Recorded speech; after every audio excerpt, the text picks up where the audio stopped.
welcome to Get Curious with Kirsten, where we talk about topics at the intersection of curiosity and leadership. Today, let's get curious about how to frame a problem so that we engage other people in the discussion in a meaningful way. As an executive coach, I see leaders who attempt to raise an issue or problem with their team, but the conversation goes off the rails. And that's because they haven't framed the issue in a way that invites their team members in as partners to help solve the problem. So for example, let's take a situation in which your employee, Sanjay, sent a report to a client late again this month. And this has happened for a few months in a row.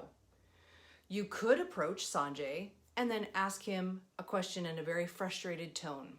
Why is your report late again? That approach makes it all about Sanjay. And more than likely, he'll get defensive and not really engage in a productive conversation after that. He'll probably shut down. But if we shift from finding blame to finding a solution, we'll get a totally different outcome. So now, imagine you're sitting shoulder to shoulder with Sanjay, symbolically or maybe even physically, and you're pointing to the problem as an external issue. Outside of you and outside of Sanjay, the problem exists out here, out ahead of the two of you. So now you're working together to solve this external problem that you've framed up. Sanjay's not the problem. Instead, he's your partner in helping to create a solution. So what might that conversation look like?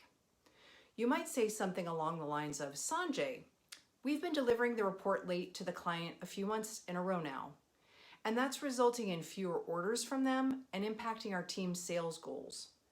I'm wondering how we can figure out what's contributing to this so we can get the report to the client before the deadline. Do you have any ideas about how we can do this?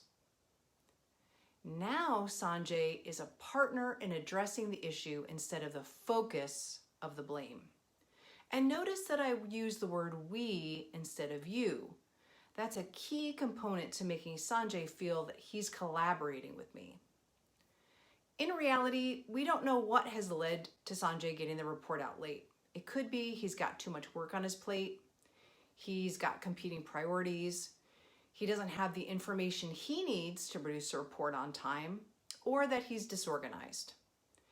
But we won't know any of those things or their true root cause until we engage Sanjay in a discussion that helps us to find a solution rather than cast blame.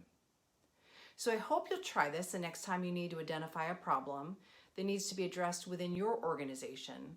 And let me know what's worked well for you by adding your comments below. Thanks for watching, and please make sure to click the subscribe button and the little bell icon so you'll be notified of future videos.